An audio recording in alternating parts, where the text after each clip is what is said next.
Thanks again, and sorry to push you into the coffee break, but we want to maintain the good energy and momentum from the first panel as we now go up one level of analysis. We've already talked a little bit about international leverage, Western engagement, some of the developments that might be going on in the region. And so we're looking now at regional, international trends and responses. And we have formally a panel of three very distinguished speakers, and I'm not going to go over their bios because you have them, but I might also just exercise some discretion towards the end of the panel, ask selected people who are able to join us here to also weigh in on some international developments too. So our first panelist will be Navbahori Mamova, who is a broadcaster for the Voice of America Uzbek service, and she's going to be talking about Uzbekistan's foreign relations. Welcome. Thank you. Thank you so much. It's a pleasure and honor to be here. I usually get to cover these events and get to be up there asking questions, and it's nice to, share my insights sometimes too. I usually try to keep them to myself, but when asked, why not? I'm a proud VOA broadcaster, but obviously what I'm going to say here are really my own views and none of the Voice of America. I have a lot to say, Alex, so please stop me anytime. And hopefully we'll get to a lot of issues in the Q&A part too. What I would like to do is really to explore some of the factors that I believe drive Uzbekistan's dealings with the world, things that we don't really discuss much. Specifically with the United States and Russia. I have been watching Uzbek politics and foreign relations for the past 18 years. I was first introduced to them to what you can call Uzbek Foreign Policy Circle in 1995 as a part-time producer and reporter and editor for the Uzbek State Radio. That time was a century ago. When you look back at what's happening in Tashkent now, there was a lot of foreign news coverage then coming out of Tashkent, and there was a huge emphasis on covering Uzbekistan's relations with the world. It was almost like a government agenda. They really wanted the people to know what Uzbekistan wanted from the world and what kind of ties it was trying to develop. But it was very obvious to me, even then, that there was no organizing principle, no vision. It almost seemed there was no strategic vision for Uzbekistan. What they wanted was there was this desperation to be recognized, to be treated as an equal partner, to be seen on the world stage as this unique nation with great culture and history. And those are the things that we keep on hearing from the Uzbek officials even after 22 years. Somehow they have this agenda. As long as we push our great history and culture as one of our main belongings, then we can get somewhere. And to me, that mindset has not really changed. The same concern about status continues to be the focus of Uzbek foreign policy. And the result is what we've been discussing here. Every perceived slight or criticism is taken very personally. It's treated as an urgent matter of state, and a great deal of energy is spent in Tashkent to really silence the critics and erase the criticism, to blunt the organizations or people who are sort of targeting Uzbekistan, its great mentality and culture and history again. So, and what Uzbekistan obviously fails to see is that they need to change the policy if they want to be taken differently, instead of vilifying those who are criticizing. To me, this is a 22-year-old characteristic, which has the qualities of an inferiority complex, in which the state is really unable to look at itself critically, because any change in its behavior will be seen as weakness and admission of guilt. sort of a very conflicted personality that, you know, I see Uzbekistan as. And so based on that personality, then you can understand how complex and challenging it is to maintain a relationship with Uzbekistan, because, you know, you never know what it is going to do next. Is it going to go back into the arms of Russia, or is it going to warm up to the United States? It's almost like a love affair, you know. You get fine, you know, we're with the United States for a while, for as long as we're comfortable with them, but as soon as they piss us off, we will move, you know, to Russia, or again back and forth. You may say that other Central Asian governments are like that too. You know, you're dealing with a very hypersensitive system, which is definitely centered around one man, you know, who sometimes seems very sophisticated and confident, but can also be very nervous and narcissistic. You have to constantly temper and calibrate all of your interactions with this, you know, personality in order to avoid a crisis or a fracture in the relationship. And based on my reporting from Washington, you know, covering U.S.-Uzbek relations, that's what I see. You know, everything that they do is they have to calibrate, they have to be so careful, because they think that, well, as soon as we, you know, we don't want to lose what we have with Karimov. And it's not to say that, you know, Karimov is very confident in Tashkent and saying that, well, I'm setting the agenda here. There's a lot of nervousness in Tashkent too, and everything is very personal. This is a government which is very insular, and its decision making is very opaque. It reports to nobody. It definitely does not report to its own people. It does not want to report to the international community as much as we want it to. It never feels any sense of responsibility to explain its intentions, its goals with the world. It doesn't matter whether you're China, Russia, or the United States, or the European Union. The challenge is really the same. The Russians obviously are more sophisticated and sort of accustomed to this mindset, and so they know how to act accordingly. They know how to play with Islam Karimov. But it is very difficult for the Americans. Even after 22 years of a relationship, Washington really doesn't know, I can say, how to maneuver, you know, itself. And, you know, China and Russia, if you look at them, they're investing in Uzbekistan. Russia is the closest partner. China is trying to catch up. You know, they're doing business in Tashkent despite the lack of convertibility, despite the lack of transparency, despite a lot of problems that Western businesses may say, well, we can't really do any business in Uzbekistan. Russians are making money. One could say that, well, Russia and China, they suffer from the same maladies, from similar pathologies, but, you know, they want to do business. They want to make money, so they're finding ways. It may be easy for us to look at the current level of the U.S.-Uzbek relationship and say that, well, you know, things, this is the beginning of a longer term upward trend. A lot of experts in Washington, you know, refer to that. However, nobody in the Obama administration will honestly define the relationship as excellent or even good. I mean, off the record, they say, oh my God, you know, it's very challenging. On the record, they say improving. Those are the two words. And this definitely reflects Washington's sensitivities and awareness of how difficult it is to deal with Karimov's regime. You know, just because you get to have 2.5 hours with Islam Karimov once a year in Tashkent does not mean that you get to stay apart. I mean, Karimov likes to have 2.5 meetings with, let's say, with American officials, where he talks for 2 hours and 20 minutes, and then he leaves you exactly 10 or less than 10 minutes to thank him, you know, for seeing him and for, so, I mean, the official meetings, the way sometimes we, in the media, we're so desperate to define the relationship, saying that, fine, you know, if they're meeting, obviously they're warming up to each other. But behind the scenes, there's a lot of challenge. And just because they are talking to each other doesn't mean that they are understanding each other. I mean, there's one I mean, there is no mutual trust between two governments. We know that. I mean, despite what you hear in Tashkent and here in Washington. Karimov has very deep-seated grievances with Washington. I mean, that go back as far as the early 1990s. Just, if we want to go back, they were unfulfilled promises by Bill Clinton. Of great economic investment, treating Uzbekistan like an equal partner. And of course, the inflated expectations about the strategic partnership with George Bush. It might seem like a century ago for us, but in Karimov's mind, this is very personal, this is very recent history.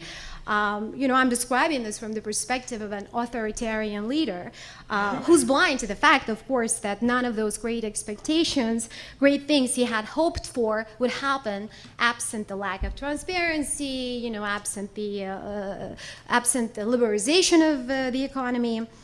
And of course, those great expectations were then dashed by what happened in Andijan, by the color revolutions that Karimov till today believes were instigated perhaps by the funders of this conference. And of course, the lowest point in the relationship was driven lower when you saw congressional restrictions. This was incomprehensible for Tashkent, for Karimov. Like, how come? I mean, I'm your partner, on the war on terror. I am prosecuting thousands of religious extremists. I'm in bed with you, and why are you doing this to me? And this was, I mean, we might choose what to report about sometimes, but when you talk, even today when you talk to Uzbek officials, of course, they all talk to you off the record, they're shocked. They refuse to understand that times have gone, that, they're incapable to look at themselves critically and say, well, perhaps we could have taken a different step. And I want to, highlight something here, which is, this is, again, personal and very recent history for Karimov. We might think that it happened, 10 years ago or 15, but in his mind, it's really difficult for Tashkent to deal with Washington because people are changing in Washington all the time.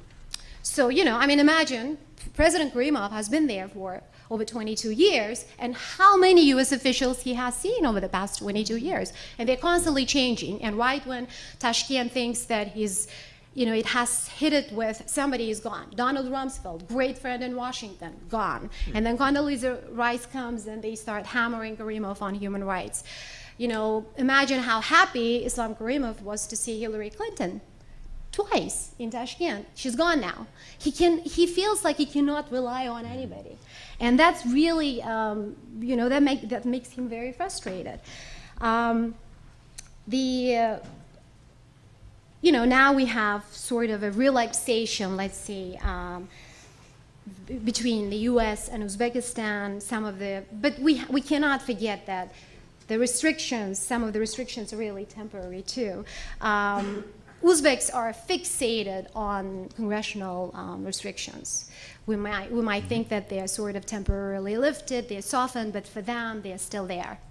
And especially the part that limits the security and defense cooperation. And but at the same time, they're not taking any steps to improve the situation. So that Washington can lift them. And this is a challenge for Washington because no matter what they want to do, let's see, the State Department or Pentagon, they have to go to Congress and explain it and get it okayed. So I hear U.S. officials constantly telling Uzbeks, please, do something to help us so that we can help you. And there's a lot of frustration that that's not happening. I mean, as we know, as we just heard about, different issues, especially when it comes to human rights and democracy. There's also this constant talk in Washington about what should the priorities be, following 2014.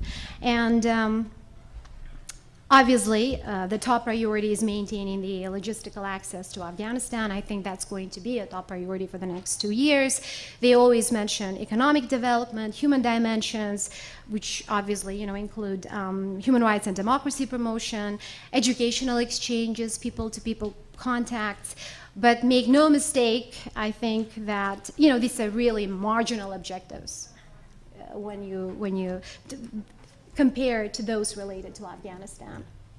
And one thing that, Tashkent is very concerned about is the departure of ISAF forces from Afghanistan, but also the implications for both its immediate security and its ability to maintain a separate, balanced relationship with Russia. I think that's something that Karimov probably really is worried about. We all know that Russia has been using a very negative narrative about the likely consequences of the ISAF withdrawal to build support for its own presence and influence in Central Asia. Putin went to Uzbekistan as soon as he came back as the president. But also, despite Russian cooperation with the United States and NATO, by the way, they do a lot together logistically when it comes to Afghanistan. There is this growing pressure on Tashkent and other Central Asian capitals to reject any continued U.S. presence in the region. Russian motivations are always very complex. They're always in conflict with what they say publicly. That they support the international effort. 85% of what goes through NDN goes through Russia. And Russia allows, U.S. aircrafts to overfly. There is a bilateral agreement that was signed in 2010. And when you ask Russian officials about this, they're very proud of it. But at the same time, they don't want Central Asians to be making their own decisions, when it comes to the United States. We know that Russia is putting heavy pressure on Kyrgyzstan not to renew the Manas agreement when it expires in the summer of 2014. And one thing that happened last year, we saw that the Collective Security Treaty Organization decided to require all of its members, to secure this unanimous consent of the CSTO partners to permit any military base in their territory. And this was advanced by Russia, and this is definitely seen as something aimed at the US. And then Uzbekistan withdrew from the CSTO, and then of course Russians still claim that the country cannot get out of this organization unless all other members agree to do so. And also Uzbekistan rejected the proposal to host a CSTO counterterrorism base. But this doesn't mean really that, Uzbekistan may not go back into the organization. We have seen this. They have a very, they have a love-hate relationship when it comes to international organizations. There was this discussion about the entrance of Central Asian countries into the World Trade Center, World Trade Organization last week in Washington. And, Kyrgyz are very proud of the fact that they have joined the organization. Tajiks haven't really gotten the taste of it, but they're eager to get in. Kazakhs are working very hard to enter. Even Turkmens are saying, well, we might really want to join WTO. And Uzbeks are cautious, which means that they don't know and they don't want to say anything about it. There is nothing long-term when it comes to Uzbek foreign policy. It's all about maintaining the status quo. Sometimes it almost seems to me that there is a regime, but the regime's mind is really like what Islam Karimov's mind is, especially when it comes to foreign policy. And sometimes it completely acts as if it's a mindless system. We can talk about what can happen next. We can make our own predictions, but it's really about one man and how he sees what kind of a relationship he wants to have with the United States. But definitely, for Karimov, relations with America matters because he always uses them as a leverage against Russia and, back and forth. Great. Navahar, thank you so much. Really, really rich and really helpful. I think just a couple of things I took from there. This whole idea that status drives foreign policy, very key. In international relations, especially American political science, we always talk about power and material interests, but in regimes like Uzbekistan, the status, the public diplomacy, as Steve was saying earlier, very important, critical in these episodes as a lens. One other thing I just took, just to connect to the previous panel, this idea that Russia controls 85% of NDN shipments never stopped us from talking to Russia about human rights. If anything, it's the opposite, right? Relations are at such a low, again, because of Magnitsky, because of the human rights issue comes up, and yet NDN is evoked all the time as a reason not to talk to Uzbekistan about human rights. So I think just pointing out, I think that contrast from your presentation. Okay, next, David Lewis, who I feel requires no introduction, but I have to introduce him because he is Senior Research Fellow, University of Bradford, just an incredibly prolific scholar on contemporary issues in Central Asia, wrote a fantastic book, Temptations of Tyranny, and also the author of a number of very helpful analytical reports. David. Thanks so much, Alex, and thanks so much for the invitation. Lovely to be here. And great to see a whole day devoted to Uzbekistan. And really a very timely, I think, panel, given what's going on at the moment. I think if there's one thing we can all agree about what happened in the Middle East, it's that we didn't know enough beforehand about what was going on internally in countries like Libya and Syria. And however far you want to push the parallels, the lack of understanding of internal processes seems to me to be key. But I just want to pick up really from where you left off in a way, and take on some of the security aspects that obviously so dominate this relationship with the West and with the United States in particular. I think it's very difficult to talk about security policy and Uzbekistan in a way, because you enter this slightly odd world, it seems to me, of a certain amount of myth-making, a slightly fantasy world sometimes that is maybe part of Karimov's worldview, of course. So I just want to pick up what I think are two discourses, if you want to use that word, on security and Uzbekistan. And they're linked, but they're slightly different. And the first one, I think, is this classic discourse that everybody knows about. And just to give you a quote, I'll use a quote from former ambassador in Uzbekistan, John Herbst, who I'm sure some people here will remember from his time there during 2002-03.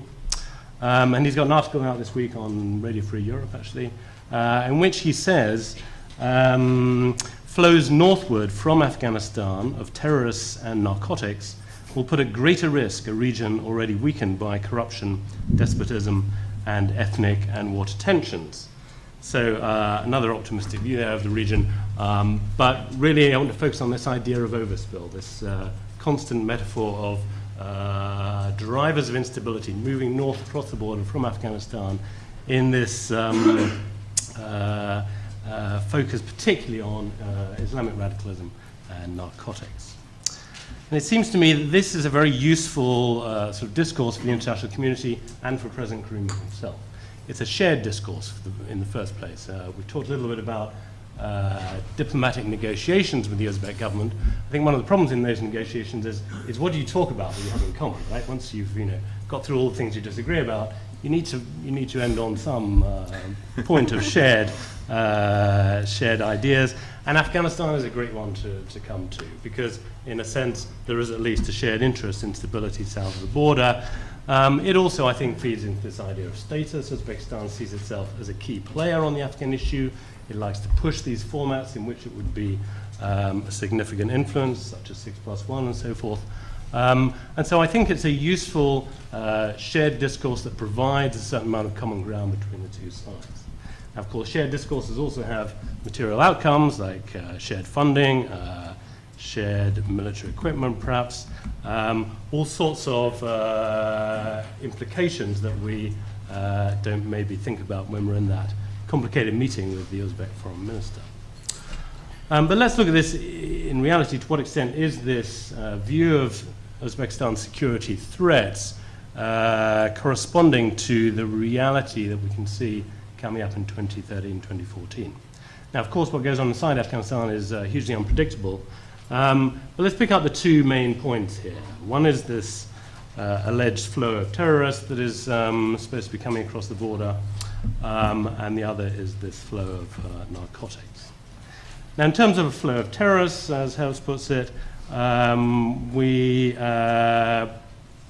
look for the most part the potential of the Islamic movement of Uzbekistan and other Taliban-linked groups that at the moment, for the most part, are fighting on the Afghan border, of them reappearing in the north and challenging Uzbekistan from across the border. In other words, re-engaging in the kind of thing they did in 1999, 2000, trying to cross the border into Tajikistan, Kyrgyzstan, and challenge Uzbekistan as a guerrilla insurgency outfit within Central Asia. Now, it seems to me this is, at the moment at least, in the present configuration, a reasonably unlikely scenario.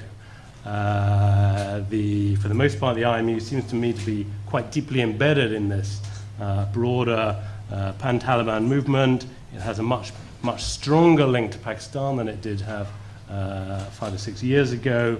And its funding seems to me to be predicated primarily on its engagement against the government in Afghanistan and against NATO forces. So it seems to me that risk is possible, of course, but slightly exaggerated.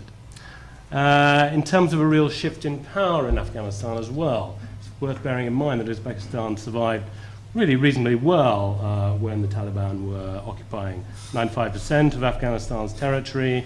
Even after the defeat of Dostum, which you might have thought was a key moment for the Uzbeks in 1998, there was still really the prospect of a military confrontation across the border, I think, was very limited.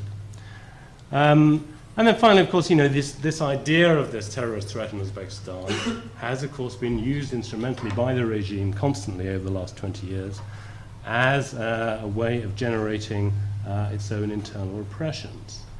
And, even on the most, if you like, charitable argument in favor of the Uzbek government, I think you could calculate that you're much more likely to have been killed by the Uzbek government in the last 20 years than by an international terrorist group inside Uzbekistan. Tragic, but I think true.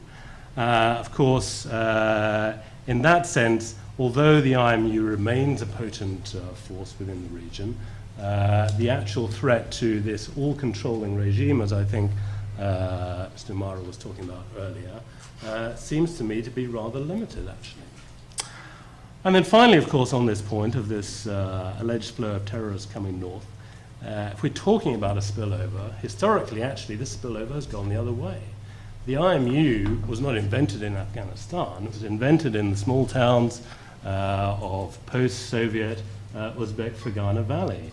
And it emerged from that very chaotic period of misgovernance in the early 1990s.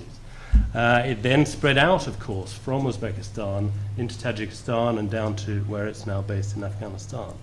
And the same you could say about Hizb ut-Tahrir, which again was an invention within Uzbek society itself, helped, of course, by envoys from London, but nevertheless, we've seen Uzbekistan not so much as the victim of some of these security threats, but in a way as a fertile ground for their production and reproduction. So I'm a little skeptical about how this might work in practice in terms of the post-2014 Afghan-Uzbek relationship. There's a lot of other issues we could discuss, and others more knowledgeable in Afghanistan might chip in on the role of the Uzbek community in that post-2014 settlement and so on and so forth. But secondly, I just want to pick up on this flow of narcotics because it's so important and because it fuels so much, to my mind, bad international policy in the region.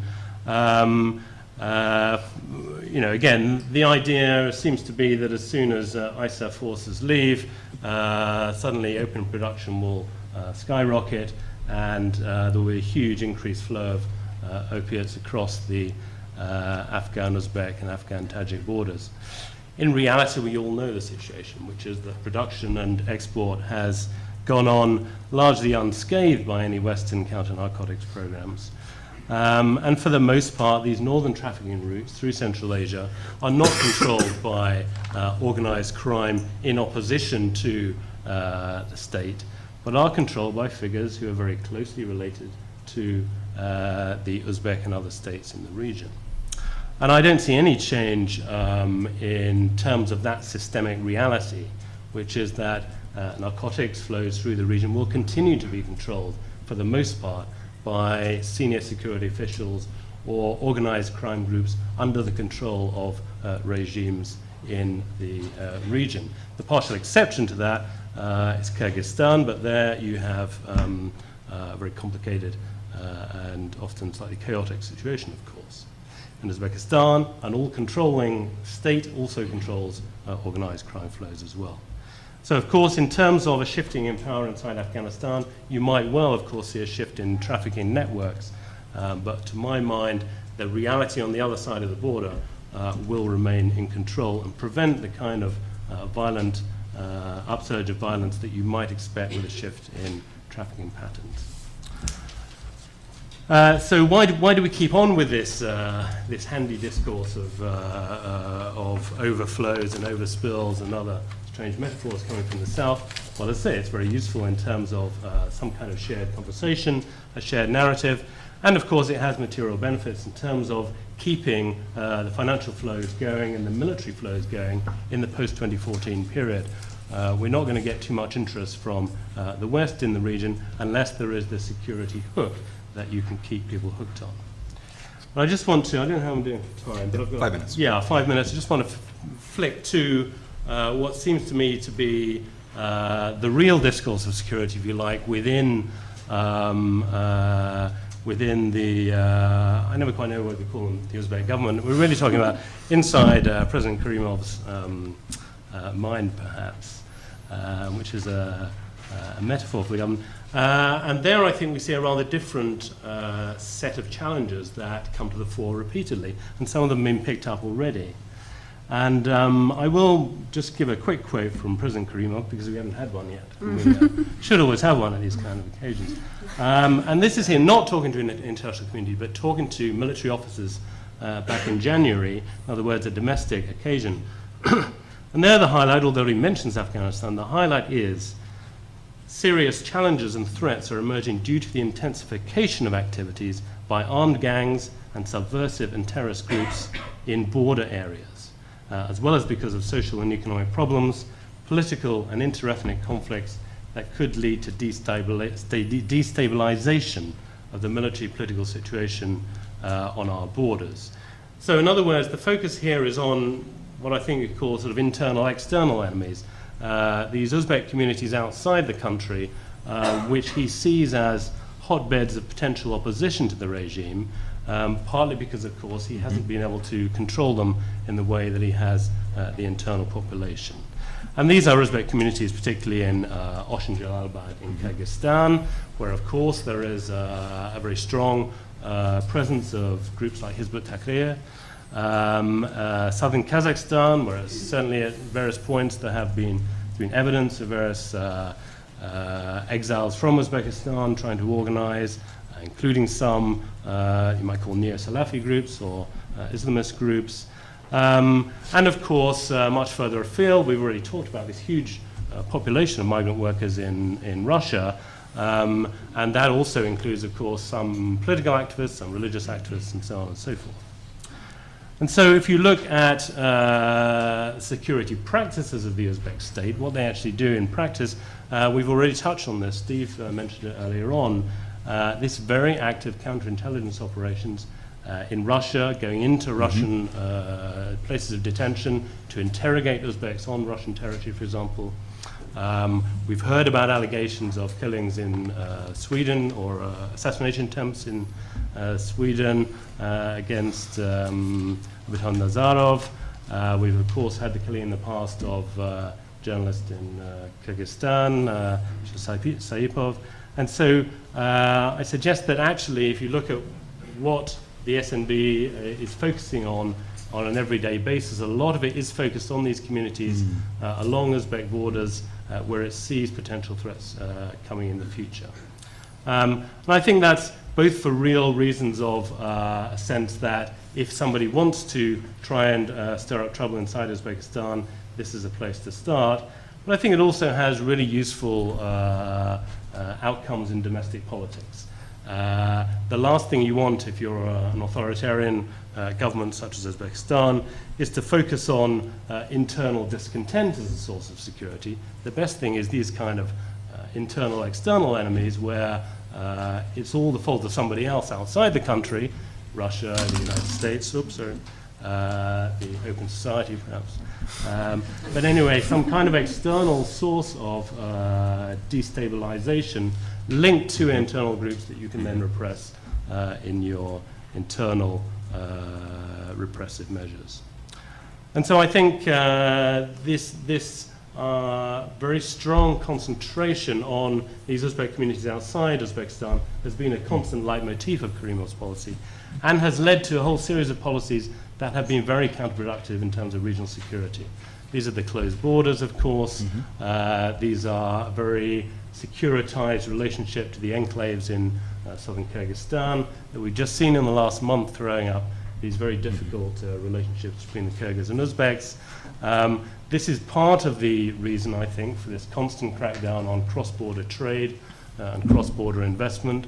Sure, there's a kind of self-interest in terms of self-enrichment, but there's also this obsession with cross-border security that has influenced that as well. And I suggest it's also a potential explanation for part of this new increased concern about Russian migrants abroad is the security implications of these groups outside the country, not only listening to Radio Free Europe, of course, but in Russia in relation to a very strong, continued, I think, real concern about the security policy of Russia in the region. Yeah. So just finally, I think we need to rethink some of our understandings of security in the region, particularly this idea that Uzbekistan somehow gets a free pass because it's on the border with Afghanistan and therefore faces this constant flow of terrorists and narcotics coming northwards. Actually, we need to focus on Uzbekistan not so much as a regional security provider, but as a source of instability in the region that needs to readdress some of its domestic politics and foreign policy to try and improve overall regional stability, including within Afghanistan itself. Great, David. Thanks so much for that presentation, that perspective, and especially bringing this regional dimension and the sort of inside out to life. That's just something you just don't read about in the popular media and sort of coverage of these issues. Last but never least, Alain de Lattra, who's Vice President of Operations of the Crisis Group in Brussels, always has his finger on the pulse of EU and NATO relations with Central Asia, a board member of the Central Eurasia Project. Alain, can you fill us in on the latest thinking in Brussels about Uzbekistan and the challenges of dealing with Uzbekistan, or otherwise suitably entertain us? Yeah, but I will start, if you allow me, with where David has finished. I think one of the greatest danger with Uzbekistan facing the future is that the lack of knowledge of what is going on within the country. And you're quite right to underline that the IMU is not an Afghanistan invention, but an Uzbek invention. And because all of us are now out, ICG has never managed to get the permission to open an office in Tashkent, even though we asked several times for an official permission. And the answer was funny that we got from the Uzbek embassy, is that you're called a crisis group, we have no crisis. You know, we are in the capital of the EU. Okay, the EU is in crisis now. It was not when we asked to open an office there. Human Rights Watch director for Uzbekistan is here and not in Tashkent, right? Amnesty is out. The OSCE office has now new caveats that you underlined this morning. And I don't trust our diplomats from all of our Western, well-minded countries to do a wonderful job in going out into the Fergana Valley, having plov in, you know, in some mahalas where you have young people being, you know, turning more and more to Islam and radical Islam as an answer to the angers, not so much the angers, but the angoisse, you know, the preoccupations they have for their life in which they see no future. Now, about the relationship between NATO and Uzbekistan and the EU and Uzbekistan, thank you for giving to me this wonderful topic. I will make the thesis this morning that what is extremely amazing to me and formidable after everything we heard about Islam Karimov this morning is that almost 8 years after Andijan, in my view, Karimov has succeeded in reshaping the relationship with NATO and with the EU according entirely to his interest and to his narrative. And I find it, I'm almost admirative of him. He's been quite good at doing that. So I will start with the EU angle. And okay, but I have to be careful because we have Jackie here who knows these things much better than me. But okay, to simplify a little bit, Jackie, when you say EU approach towards Uzbekistan, you have to think mainly French, British, and German approach. But I should start with Germany. German, British, and French approach. And you have a few member states which are extremely active on all the questions that we are preoccupied about in this room this morning. That is, you know, opening a little bit this society, opening up a little bit a space for society in the dictatorship. One of them is Lithuania, the other one is Sweden, and the third one is Poland. And so in the European councils, or the so-called, I have to be careful in my pronunciation here, the so-called FAC, which means Foreign Affairs Council. This is when, don't take me wrong, please. This is when the 27 ministers of foreign affairs meet in Brussels. This is called the FAC, right? In the FAC on Uzbekistan, you always have these two poles, basically those who are promoting realpolitik, right? It's a word that has now is sounding very well in French too lately, particularly when we speak about Uzbekistan. And the other pole, which is, I would say, under the leadership of Sweden, but sometimes also with Lithuania and Poland taking the lead. But okay, the EU has tried its best in a way. During the German chairmanship of the European Union in 2007, they set up this strategy for Central Asia. They came up with a whole part of it on human rights, on democratization, with the results we've seen. I would say that the impact of the strategy on a place like Uzbekistan has been really close to nil. But saying that, I wouldn't like to dismiss the efforts. There were some efforts. It's not easy to deal with a regime like Islam Karimov. On the human rights issue, I don't want to underline that too much. We heard several times this morning. But the funny thing, and this is a place, I would say, where the Americans and the Europeans have more or less the same approach.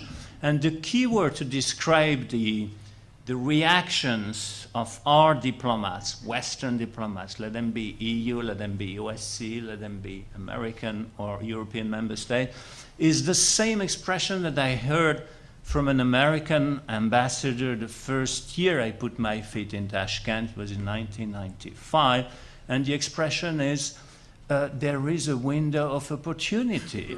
So we are still hearing that now. There are some movements, some positive moves, and then if you try to ask them, can you quote one, then you have nothing.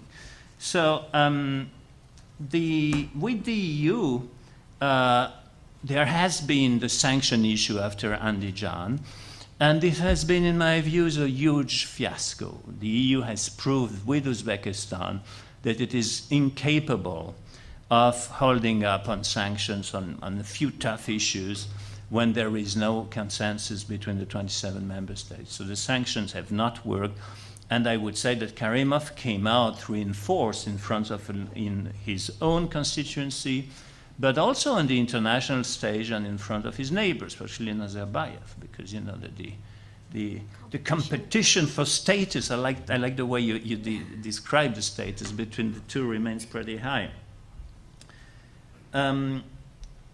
Well, I think today I would say the EU has lost any strategic vision of what it wants to achieve with Tashkent.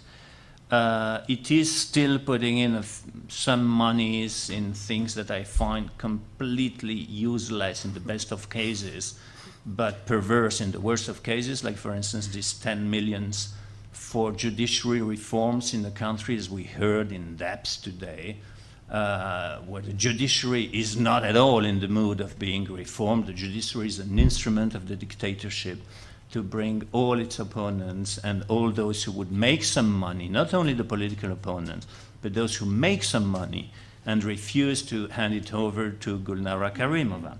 So I think these initiatives are, in my views, very negative, and I've been speaking about it often in Brussels, because they give a very cheap way for the Uzbek government to say to the world, listen, we are reforming, and the best proof of it is that the EU is putting money in our reforms.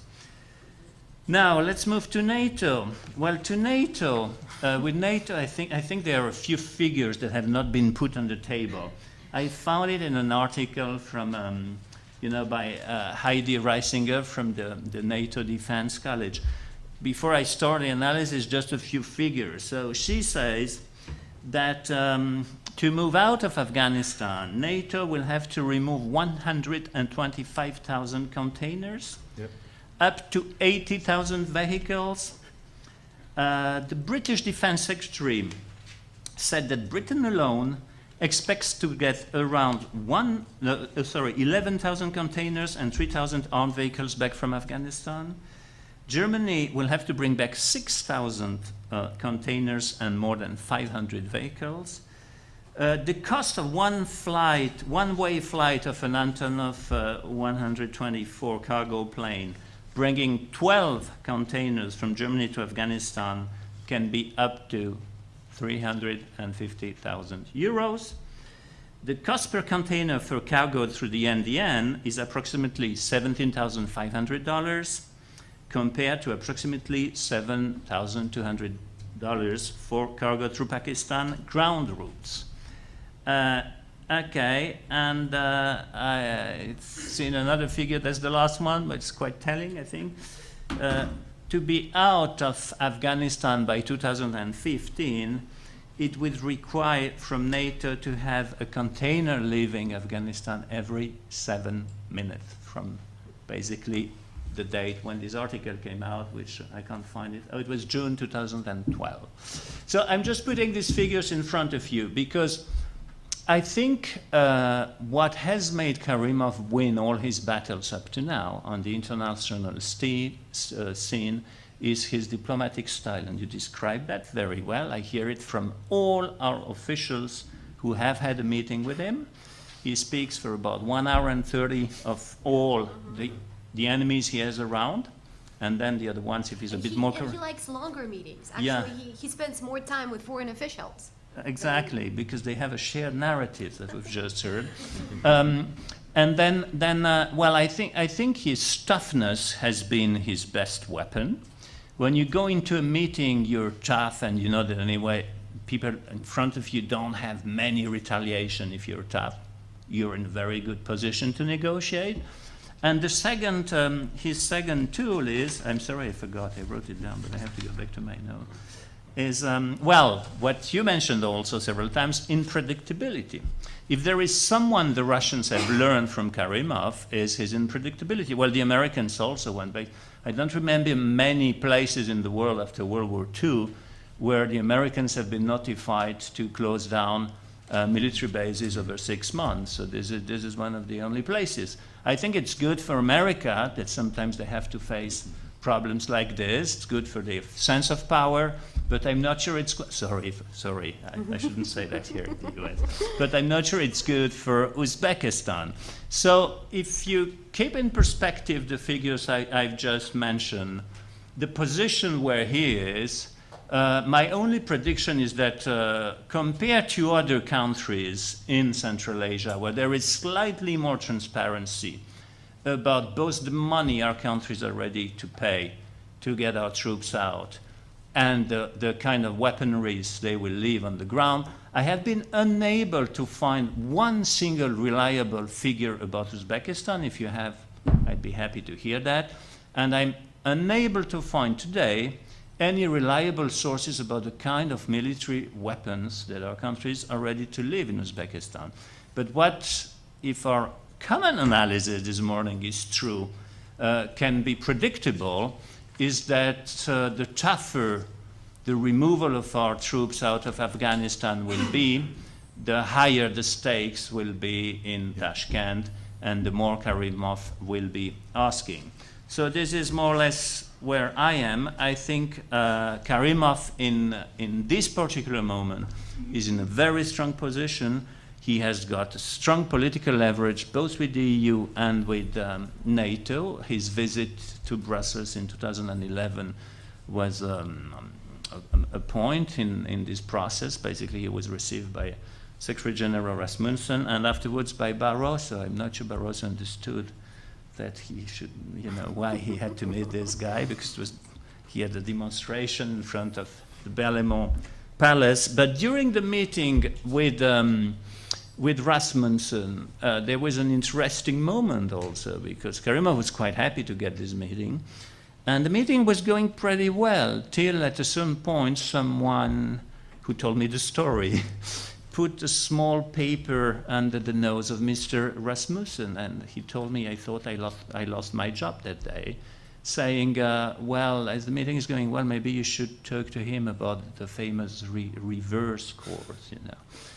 Rasmussen's raised this issue, and the attitude of Karimov changed, and he did with Mr. Rasmussen what he did with several of the officials who have met with him. He forgot where he was, became red in his face of anger, banged with his fist on the table, and said, if you want to talk about the reverse course, we will stop talking about anything else that we're talking about right now. So that's the way Karimov deals with Westerners.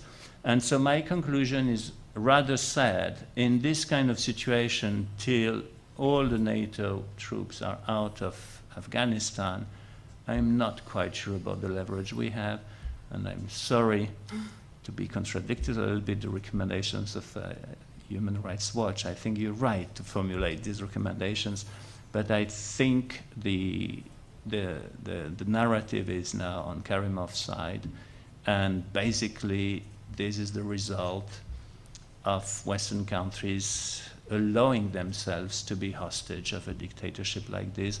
I don't think any of our countries is in the position to put any caveat on the discussion on the monies that Karimov wants. Maybe more on the weaponry, but even there I'm not quite sure. Yeah. Sorry for this rather pessimistic conclusion. I am pretty confident now, if I want to conclude on something more positive, that after this, that is maybe in 2016, 2017 maybe, even though, yes, Karimov is very disturbed by our democratic system where people don't stay in power for 20 years. Democracies have sometimes short memories, but in some cases they can have a long memory. And I would not conclude by saying that our countries will not remember how they will have been treated there. Thank you. Alana, thanks so much. And just to link this back to what David was talking about, in that Times of London piece on military left-behind equipment, UK Minister of Defense was quoted as saying, ordinarily, we do not give military equipment to countries where it might be used for domestic repression. But in this case, the Uzbeks have a legitimate concern about counter-narcotics and spillover, right? I mean, just sort of justifying one with the other, and I found that really telling. And just, you know, one other observation, it strikes me, not only is the Uzbek government has a reputation in Washington and certainly Brussels of being just the toughest negotiators a lot of these officials have ever met. I mean, just stylistically, even they can't talk about the substance negotiations, just throw their hands up in the air. Now, take Alain's point about the urgency of what needs to be done logistically, right? And feed that into sort of our notions of bargaining leverage. And it seems to me one of the tales that's going to be told about the NDN, and this applies to reverse transit as well, it was meant to increase Western options. It was meant to increase Western bargaining power, because if the Pakistanis shut it down, we'd go through the northern route. If northern route A shut down, we'd go through Poti or the Tajik route. Instead, it seems to have had the opposite concern by actually spreading out political vulnerabilities and compromises. So now we compromise with the Pakistanis and with the Uzbeks and all the way across. Why? Because an alternate route is only credible if you're willing to use it. If you're willing to stop stuff going through one route and ship it in the other. And that's one thing I just haven't seen, either on NDN or sort of reverse transit, negotiators do to actually get the leverage that they organizationally set this thing up to deal with. Anyway, that's my rant. I do want to just ask, we have a couple members in the audience. First, Allison Gill. Allison, are you here? Allison, and also Matthew from the Cotton Campaign. Fisher. Hey, Matt. Would you guys like to maybe just offer some thoughts at the mic about, since we're doing the international side of things, just where you see the Cotton Campaign going, what have been some of its challenges and its successes, maybe connect to some of the points that have been made there. I think this would be a really good time to get your perspectives on these issues. Sure, thank you. not exactly picking up on the comments here, perhaps a little bit more on some of the comments earlier today, and that is this notion of the link between the economy and human rights. And I thought it was appropriate that Scott opened up the session talking about the limits of naming and shaming. And as I coordinate the Cotton Campaign, part of what we do is certainly to name and shame, but there are significant limits to that. And when looking at something like the state-sponsored forced labor of children and adults in the Uzbek cotton sector, it is not only an abuse of rights, there are financial factors involved, and therefore, if we're trying to change that, we need to look at the incentives around that system. And so a lot of what we do as the Cotton Campaign is to look for leverage. And earlier today, some of the comments exposed some rather significant levers that we can use to drive change. When I mean change, I'm talking about, forced labor in the cotton sector is not only a way for the elites to earn money, and when I say elites, that's throughout the government. That's the central level, but also at the regional and district levels. In the last 20 years, there's only been more hands into the pot of cotton income, not fewer. So that has complicated matters. But it's also a control, sociological control. I mean, when we look at interviews, our colleagues who monitor the cotton harvest every year, they conduct hundreds of interviews every year. And actually just this week, I've been reading a lot of those. And the way people describe coercion in order to go pick cotton is that they just know the consequences of refusing. It is almost that the state has achieved the introduction of a cultural norm, that you grew up in this society and you know that your livelihood depends on compliance with authority. And authority in the sense that they are taking you out of your school, taking you out of your job, taking you away from your business, or taking resources away from your business. And we've seen a really strong push on the private sector the last few years to contribute to the cotton harvest. So all of these people, from children, from students, from adults, from private businesses, they are funding the government's cotton sector. I mean, that's really what we're talking about. Those funds, as was pointed out earlier today, there's no transparency around them, very clear that they're not being reinvested into the country. There's a lot of people that are benefiting off of that. So how do you reduce the incentives for that status quo to remain? And one of the points that Sanjar brought up today was the link between the commercial sector, which faces a really unpredictable and high-risk investment environment, and human rights. And I would suggest that perhaps the link is rule of law. When it comes down to it, the Cotton Campaign is advocating for meeting established commitments. We're advocating for the government to meet its national laws on forced labor, which means stopping the practice of using coercion to have people provide free labor in the cotton sector. We're asking the EU and the US to look at, yes, there is a very limited space for diplomatic intervention, but there are lots of other avenues where they can exert their authority. If they're not willing to have bilateral discussions on human rights, well, how about using their voice and vote at the international financial institutions? Or how about exerting more pressure on other UN agencies like the ILO to actually come in and conduct monitoring? But the third set of actors that I think we haven't had a chance to explore here is multinational companies. They are very well established, and there's been, this last 10 years, a real push to identify what are the duties of multinational enterprises when they're operating anywhere, but specifically when they're operating in areas of high risk of human rights violations.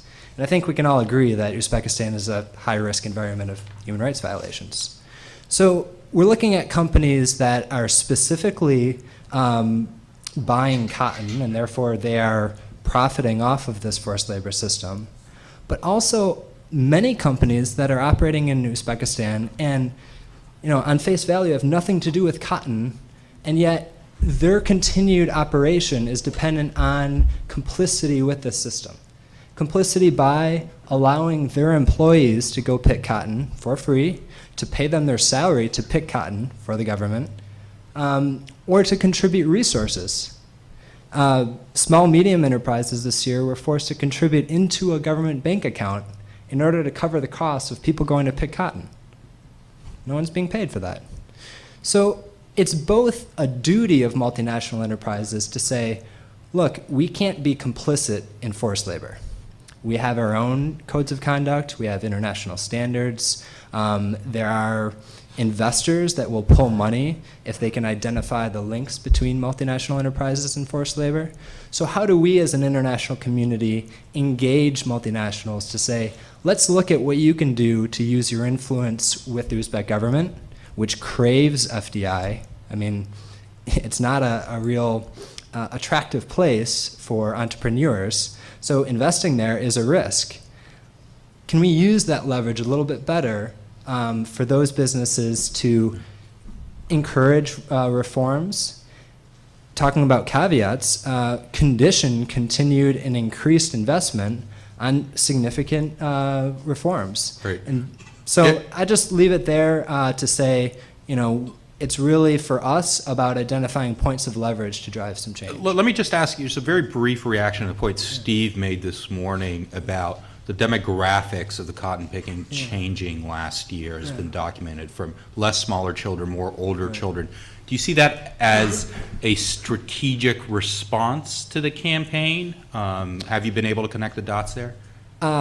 Well, as with most things in this context, I don't think the dots are directly linked, but yes, there is a sense that the government wants to expand the cotton sector, right? They've been attracting investors in cotton processing. So we're talking about turning cotton into yarn, those types of facilities over the last 7 years in particular.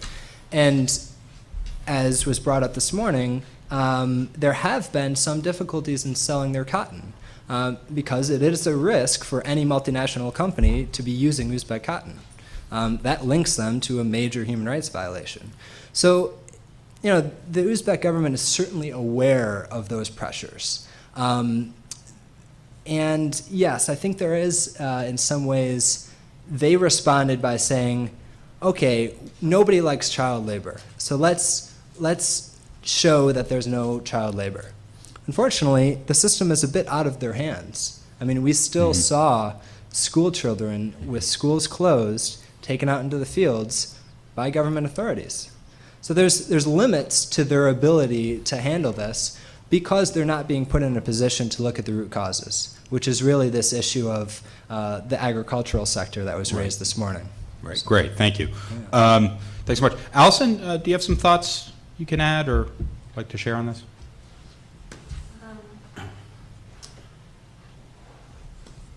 I'm really interested in some of the information that Alisher and others have brought up today about the new technologies and ways that information can be shared and spread in Uzbekistan, and I hope we'll be able to get at that maybe later this afternoon. And where is there potential there to connect some of the nascent networks outside the country, perhaps with what is going on inside the country? So if it's very clear historically that major pressure points have occurred around economic issues, so-called economic reforms, I'm thinking of the reforms that were passed recently. I'm also thinking of reforms that were passed in 2004 that sparked riots that we had never really seen. Cars burning, police officers being threatened, sort of as a precursor perhaps to what happened in Andijan, but in direct response to a series of economic changes. So how that those networks and systems outside the country perhaps can start to link to what is happening inside the country now that there is possibly the potential for greater information to be shared, or possibly the potential for, I don't want to be too optimistic here, but an emerging transparency around abuses. as Matthew said, it's very clear that it's almost in the DNA of many Uzbeks in the country that compliance with the regime is essential. But as new technologies emerge, as perhaps there is a greater discussion, it will be quite interesting to see if some linkages can create a little bit of, I don't want to say pressure because there's always pressure, but a kind of pressure that can perhaps lead to more planning, more policy. Great. Great, thanks so much. Okay, so we have the room until 1. I am not going to give 15 minutes worth of conclusions. Let's bury that. I would like to say some thank yous at the end. So let's open this up. And again, please step up the microphone and just tell us who you are so our panelists know who they're addressing and who the question is. Hi, Mel Maskin, Fordham. The issue of leverage. Now, what are those multinational corporations? What are the names of those corporations? Do they have shareholders? Do they have shareholder meetings where people can attend? So, has anyone worked that out?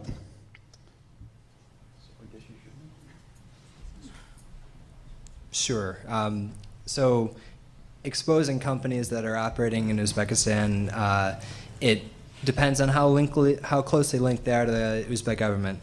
For example, our campaign has currently been pushing Daewoo International, which is a Korean-based company. It's the elephant in the room in terms of the cotton processing sector in Uzbekistan, and they also are a major participant in global apparel supply chains. So there are various points of entry. But that being said, with Daewoo, it's they're very complicit in this system.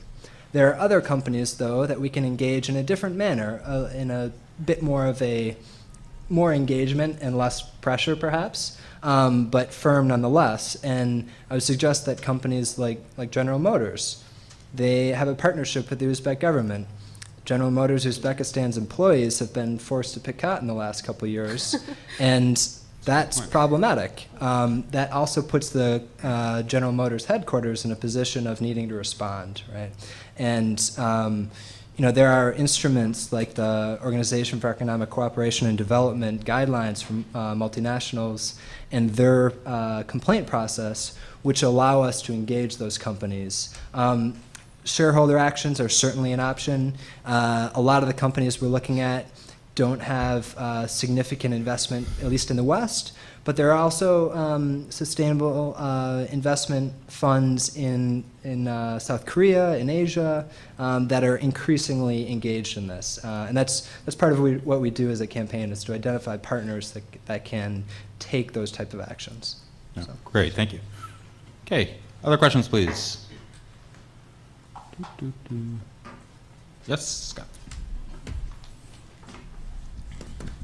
Maybe just a thought. I mean, one theme of the presentations and this panel has been the personal level, the really unusual level to which policy formation and interaction with foreign states, it really is a function of the individual personality of Islam Karimov. And I think in the earlier panel this morning, his daughter Gulnara Karimova also came up as, a powerful individual personality who influences things. And it just seems to me that one tactical approach to dealing with this is then to approach the notion of sanctions and countermeasures in an equally personalized fashion, not focusing on criticism of Uzbekistan or the Uzbek state, not giving them the benefit of associating themselves with the state, but focusing on the individuals.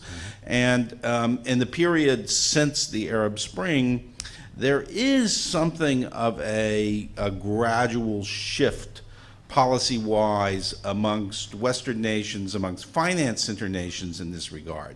So we have, for instance, the executive policy statement that was issued by President Bush about visas, where he said, as a matter of practice, if we know someone's a kleptocrat, that is, someone uses a position of official power to profit themselves. We don't issue visas to such people. We don't let them come in. And then the Attorney General issued a policy statement building off of that, saying, yeah, and we also view them as politically exposed persons, and we may very well require financial institutions to give us special reports about them, and we may track their dealings commercially and with financial institutions. And it just seems to me that Uzbekistan may be very, very ripe for development in this regard. That's very interesting. Yeah. I mean, to me, it's all about the mentality. I mean, of course, we Uzbeks, sometimes I feel like it's in our blood that we don't want to be criticized, or, we take such pride that, well, if you talk to a lot of people in Uzbekistan, they will try to still convince you that, well, we are one big family, and then Islam Karimov is our father. Now, would you be criticizing your father, in his face? Those kind of arguments are, unfortunately, they still sell. I mean, you can still convince people that that's the right way of doing things. And I think the Uzbek political mentality, whatever it is, it still cannot accept the fact that somebody from outside can come and question your doings. This is everything, again, as I was saying earlier, it's all very personal. And I think what Tashkent uses in a very sophisticated way is also they invest on the fact that there's a huge lack of political will in the capitals, for example, in Washington or in Brussels or in London, even in Moscow and Beijing. How much of a political will is there to say no to Tashkent if they ultimately say no?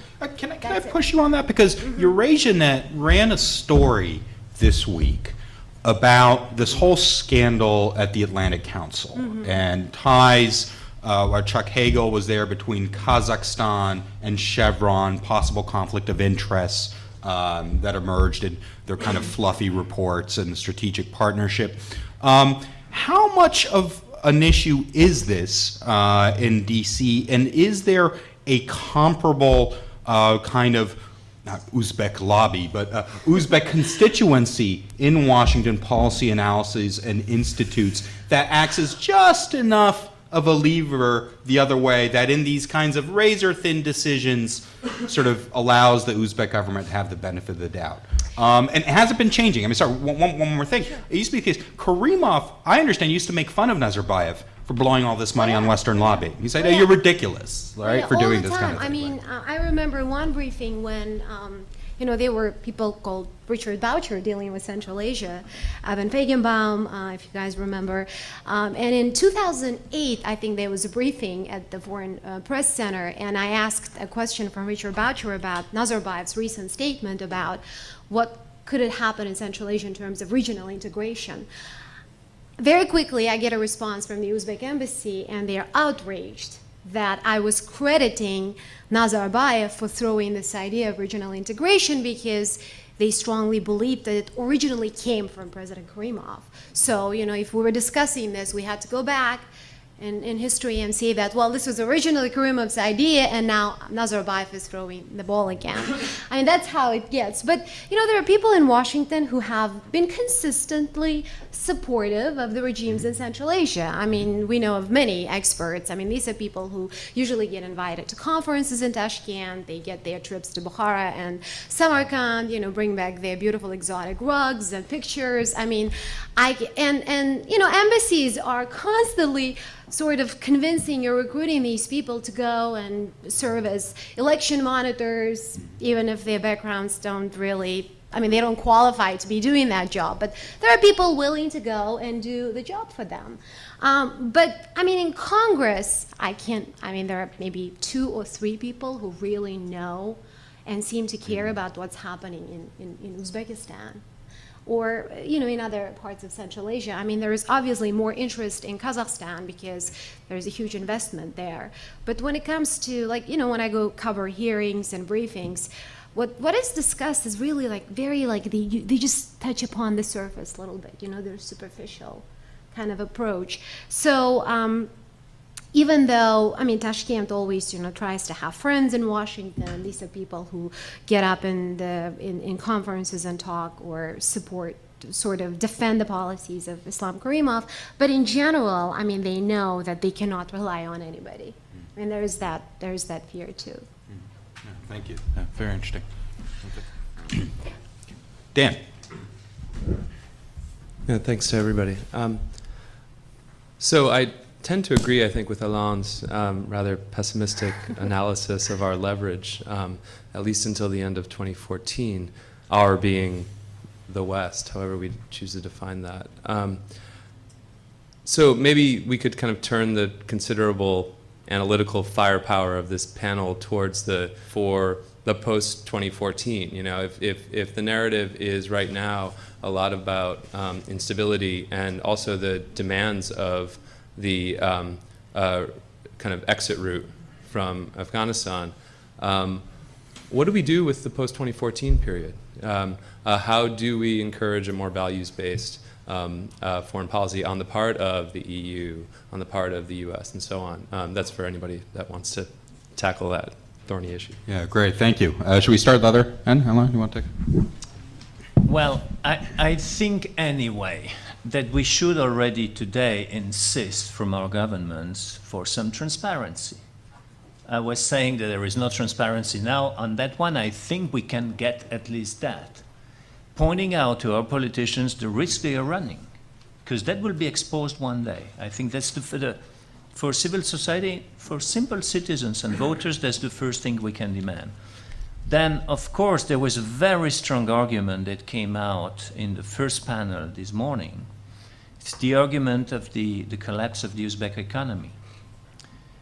If the analysis that we heard this morning turns true in the coming months, if we see the regime cracking down on remittances, I think if they do that, even though I agree with you that Uzbeks think that no, nash papa tam sidit, I think the love to the father will disappear, or what remains of that possible love. That will be explosive, and someone said this morning, I think it was Scott who said this is suicidal. So there might be, I believe, I was about to say a window of opportunity for advocacy on the fact that NATO countries negotiating the move, the reverse transit, have more leverage, or might have an opening for more leverage.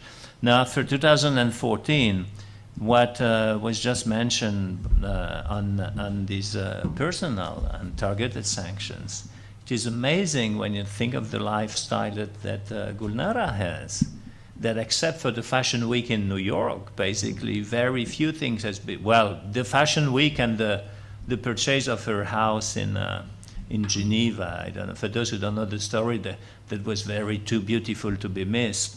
You know, she bought a house that was on the public register for sale of the Geneva state, and in the register the house cost 13 million Swiss francs, and she bought it openly for 43 million. So, you know, all of us were suddenly shouting in Geneva, come on, what is the Procurator of the Republic doing here, right?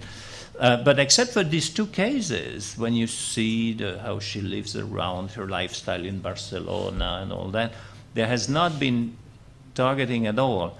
And of course, what Alex, the comparison you made with Russia, the Magnitsky Act, and the fact that not only they never touch the idea of preventing NATO to overfly Russia, but even our good friend Mr. Rogozin, whom we've heard for several years bashing at NATO in his position as Russian ambassador to NATO in Brussels, when I saw him on TV one evening in Ulyanovsk, the city of Lenin, convincing the communists of Ulyanovsk, who were demonstrating against the fact that the airport of Ulyanovsk would be given over to NATO, that this was necessary and that actually NATO was defending Russians' interests in Afghanistan. I could not believe my ears. I think the big difference is that with Russia, there is some more ability to separate the issues, because it's a big state, a great power, a great Ministry of Foreign Affairs. And in spite of the autocratic tendencies of Putin, the there is not yet, I would say, in Russia, this kind of personal issues that you described so perfectly around Putin's personality as you have in Tashkent around Karimov. So for 2014, I would say this tackling both of corporations that are leading poor business there and the assets of the regime abroad. The assets of the regime is mainly in Western banks for the moment. They could move it to the Emirates, but it is still here. David? Yes, yeah, just briefly, I think it is, I also, I'm afraid, sit in that pessimistic camp, and I did spend quite a few years with the International Crisis Group trying to think of recommendations for the Uzbek government. And I had to leave in the end because, of course, it's very difficult. I mean, it is very hard to find these points of leverage, and I agree, I don't think we do have significant leverage at the moment, which I think in post-2014 can lead to some potentially bad options. One of those options is simply to walk away, and the result of all these very difficult negotiations will be a certain amount of Central Asia fatigue among diplomats in Brussels and Washington, and the temptation to simply say, well, we got our stuff out and that's it, will be quite high, I think. The second sort of bad option seems to me that somehow, as the conflict evolves in Afghanistan, Uzbekistan will take on a new role as a sort of a new sort of forward base, or somehow a backup base of what's going on in Uzbekistan, particularly if you see a genuine civil war opening up. Again, a very bad option, I think, for going down the road. Somewhere in the middle of those, there's something slightly more optimistic. I do think this personalization of assets in the economy is very important. We've seen a lot of reporting recently of the Telia Sonera case and in Sweden, and that's been, I think, quite a powerful narrative that has potential consequences, and that's the important thing, I think. So I think if groups who do that kind of reporting and investigation can do more of that, I think that would be very, very potentially influential in the future. But finding real leverage points that have short-term outcomes, I think it's very difficult indeed. Difficult. Shahida? I mean, again, to me, it boils down to how much political will do you have to really be dealing with this guy. I think, unfortunately, a lot of folks in Washington have already given up. I mean, they think that it's useless to really, pressure this guy. He's not going to change, and that, there is this defeatist position, like, well, how much do we really want to push? Is it really worth it? I mean, sometimes as a journalist, of course, I'm not allowed in those meetings, but I want to be there, and I want to really watch how they negotiate, how they make those deals. I mean, remember the time, let's say, 4 or 5 years ago, when the Uzbek position was so strongly opposing any programs that were funded by the U.S. No, we don't need any U.S.-based NGOs. We don't need any exchange programs. Our young, people will go to China, they'll go to Russia, they'll go to Japan to study. We don't need American schools educating them. Meanwhile, a lot of ministers' children were going to school here in the United States. And to me, that was sort of outrageous. I'm sitting there, I'm like, are Americans raising this? Right. I mean, you had Vladimir Norov as the foreign minister. His daughter was in the United States as a flags participant, which flags, by the way, is now banned in Uzbekistan. And this was the guy who was saying, we don't need our teenagers going to America and getting, brainwashed and coming back and trying to overthrow the regime. His daughter was in the United States. His son was going to school in Texas. So sometimes I feel like, how much do the U.S. officials want to, really say to them? Yeah. Or maybe they do, but they really don't talk about that. Yeah, I know. With Afghanistan, of course, the Uzbek government, tries to sound very concerned about what's happening in the neighboring country, and that they want to be involved in the future of the neighboring country. But in reality, there is no reporting of Afghanistan in Uzbekistan. I mean, there is not much reporting about anything inside the country, but the state media do not report about what's happening in the neighboring country. The foreign issues are only mentioned if Karimov is holding a meeting, or there is somebody visiting in Tashkent. But Commerce between Afghanistan, I mean, U.S. has been working very hard to convince Uzbeks to do more business with Afghanistan. I just learned something, there was zero export from Afghanistan to Uzbekistan last year. And the trade between the countries is like less than 5%, and it's basically the energy that Uzbekistan is giving, you know, and obviously because this is seen as part of the cooperation with the United States. Yeah, the new Silk Route. Right, new Silk Road. I mean, Yeah, you know, as yeah, much right. as, I mean, that's the watchword in Washington. Everybody likes to talk about it, even though a lot of people already believe that there is nothing new about the new Silk Road. Right. So, Yeah. I mean, there's a lot of contradiction, and you know, I believe President Hamid Karzai, when he was in Washington the last time, he actually talked about the lack of interest on behalf of Uzbekistan in doing anything with the Afghan government. Yeah. I mean, that issue was raised. David, did you have a? Yeah, no, just on that point, I think obviously this whole new Silk Route has not really succeeded, but there was a story just the other week about sort of thousands of tons of Afghan raisins rotting in the customs post at Tedemirs because presumably the customs were not being paid the right amount to get them across. But it does seem very unfortunate that hasn't happened. But it goes back to what I'm saying really, is that there is no coverage of Afghanistan as this great security risk. But you get a long documentary about a human rights defender sitting Right. in Paris who is this great sort of enemy of the state. And that's the domestic consumption of security that seems to be important for the internal regime. Just want to make a quick comment about Russia, if I could, because I think that please. is important. And you brought this up right at the beginning, Alex. There's what seems to be a shift in Russian policy towards sort of building this sort of encircling movement around Uzbekistan almost, a new economic and military engagement with Kyrgyzstan and Tajikistan, and effectively waiting, it seems to me, for Uzbekistan more or less to implode or to come back sort of begging for assistance when things start to go wrong with the relationship with the United States. I think that's something that it's certainly happened before, is this miscalculation on the part of Tashkent of what they can expect from Washington. I remember back in 2003, people saying, "Oh, we want to be the Israel of Central Asia." Strange aspiration, perhaps. But anyway, The Georgians used to say that too. yeah, well, exactly. Yeah, it's a sort of no questions asked relationship in which you give us lots of funding and we do what you say. But in reality, of course, it's not going to be like that. And I think that misunderstanding of how Washington works is still there, and that miscalculation might come through again, which is another good reason why it's worth pushing a bit harder in these negotiations to say, look, we're being nice to you, for now, but the reality is a bit more complex. Especially when they say things like picking cotton is khashar, it's a national service. Yes.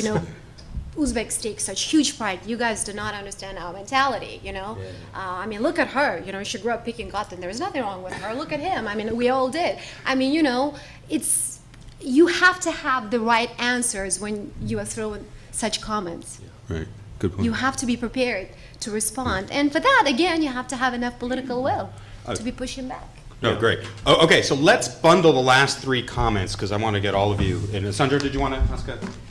Yeah, please. So please, let's take Steve, Ed, and Sanjar, and then we'll come back to the panel for one last round of concluding thoughts. Thanks. Thank you, everyone. Very, very informative.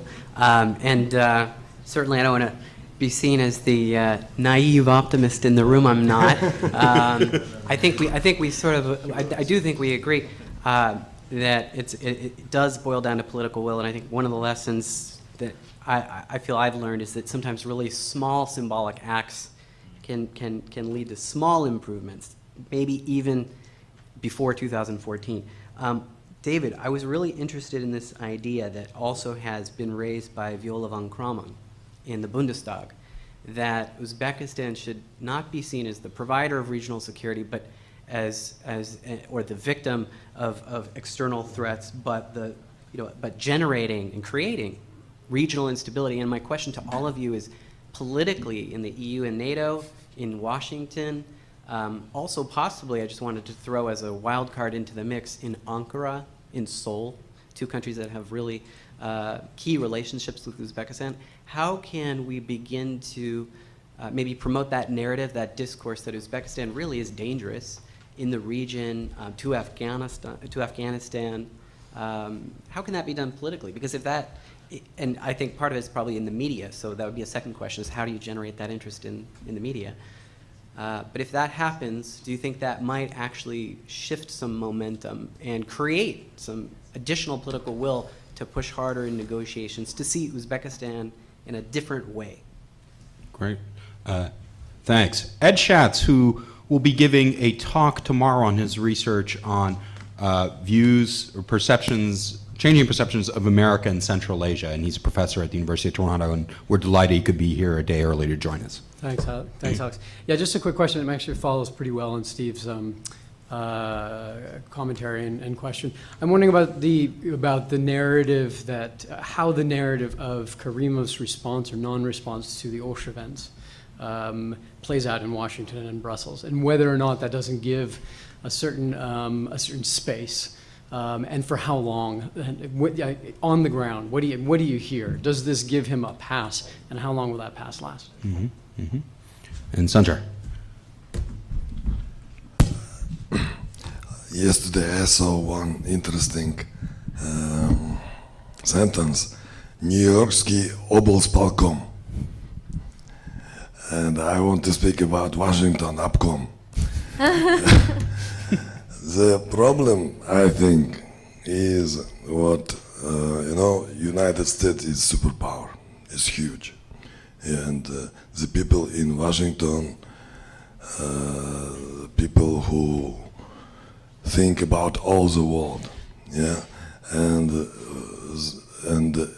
for example, in the State Department, the Uzbekistan, it's not high-level people who decide, decision maker on Uzbekistan. It's medium-level people, first of all. And also another thing is what I saw in 2005. The people told me, Sanjar, if in some country something happen, it's only 6 months on the radar in Washington. Because after 6 months, in other places, other things will happen, I don't know, Haiti, etc. So Washington start to all on the radar, this country. Everything, forget about Uzbekistan, and after 6 months they will think about, speak about other country. So I want to say what it's impossible to change during 6 months in some country. So in this case, I think it's much better for Uzbekistan, for example, for the country like Uzbekistan, and for United States also, to have state-country partnership. I mean, not the all U.S.-Uzbekistan partnership, but for example, one state, Mississippi, Tennessee, with Uzbekistan, other state with other country. In that case, because also the same dimension, Uzbekistan GDP, it's much, even less than Tennessee budget, So it's comparable.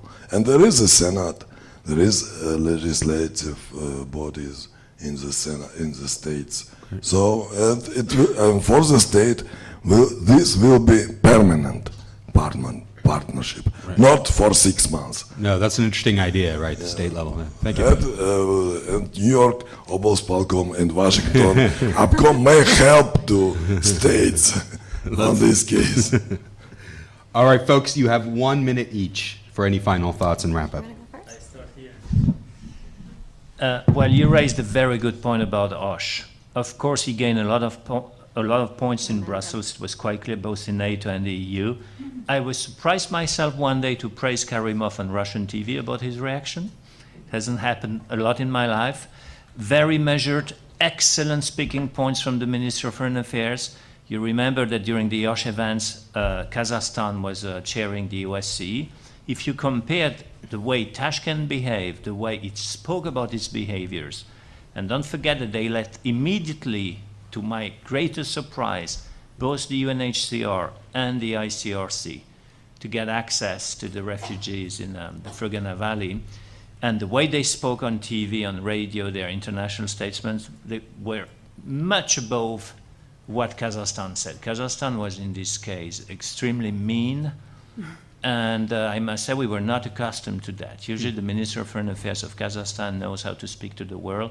Right. And indeed, you're right. He did win a lot of points. Then what we all knew is that you had immediately the SNB working to frighten the refugees there and to make sure that after 4 days they would move back.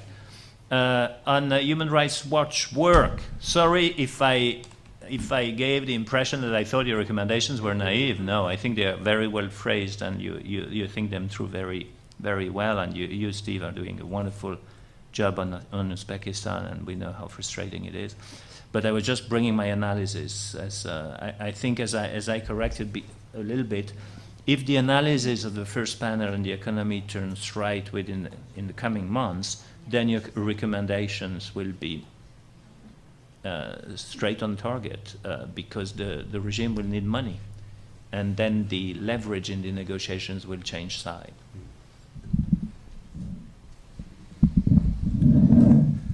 Thanks. Yes, a very good point on Osh, I thought also. As Alain said, Karimov got a good deal of credit for that, but I think that's finally run out perhaps. But it does raise the question of a post-Karimov regime we shouldn't necessarily think is going to be a particular friend of peace and security in the region. There's a real potential for a much more nationalist regime, even if it may be more liberal on some other issues internally. On this point about Uzbekistan as a source of insecurity, yeah, I think it is quite a hard message to get across, but I think even just trying to deconstruct this trope that is appearing on, as you say, UK Defence Minister using it, that, you know, because Uzbekistan faces these problems, we have to sort of leave them as much kit as possible on our way out. I think some way of challenging that, perhaps in the media, would be quite good. Maybe some kind of reporting on actually the roots of the IMU, for example, or indeed on the role of Uzbekistan outside Uzbekistan, which I think is something a few people are working on. I think that could be very useful indeed. And just finally, yeah, on that point, I mean, really, I think one issue that you mentioned as well, in a way, is this issue of information. For example, on the Uzbek economy, we don't really have, as far as I know, a really good reporting mechanism that will feed into international processes. So for officials who come to Uzbekistan quite new, and that happens all the time, right, for people in Washington, it's great to have reports on your desk that say, look, this is what's really happening in the economy, not what you're being told by the Uzbek Embassy or the Uzbek American Chamber of Commerce or one of these interest groups. So I think we do need to try and think about ways to generate more research and more information on that issue. Great. I mean, it's very well known to everybody that Uzbekistan lives in an information vacuum. The majority of people not only don't know what's happening inside the country, but outside the country too. And to me, unless that information vacuum breaks, it's really hard to expect anything. What you hear a lot in Washington is, they like to say, well, changes should really come from within the country. And I mean, it's a nice thing to say, but my question to them usually is, well, what are you doing, or how interested are you to help those changes, to happen? Yeah. And I think that will be the question of the day as we continue. I think counterterrorism and counter-narcotics will be two major projects that U.S. will be working very closely with Uzbekistan no matter what, because those are good issues to explain, for U.S. policymakers and Congress too. They can get the funding for that. But I'm not sure that the interest and focus and funding for other programs that we'd like to see will happen. I completely agree with you on Osh. I think, but just to add very quickly, the refugees that were coming from Osh were a major headache for President Karimov. He did not want them. I mean, number one, they are religious, and these people are used to criticizing their government. I mean, he was happily willing to send them home.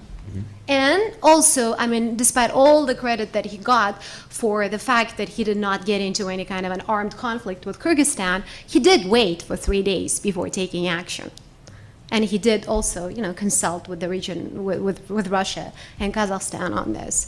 So those are my Great, thank you. Well, first, I really want to thank some people before we break. Thank you so much to Central Eurasia Project for their partnership in this, and especially to Alisher for his help in organizing this. Thanks to the panelists who have come from very far away to be here, and we certainly appreciate it. We hope you enjoy New York City a little bit in between thinking about these topics. And it would be our great pleasure to welcome you back, and we hope we can keep in touch.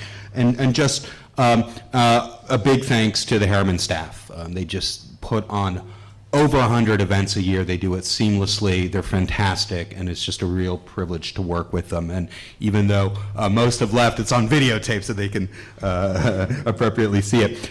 Just two announcements. The first is, a lot has been said about money laundering and taking your money offshore, where we're actually doing a money laundering conference here in April on Central Asia and the offshore world. So please come. It's April 2nd, same format, half a day, a mix of different speakers. Actually, our own Scott Horton will be on one of the panels. So again, it'll be open to the public. We hope to see you. Thank you to everyone. This is really fantastic. Thanks to the crowd. And I hope we can do this again someday. Thank you.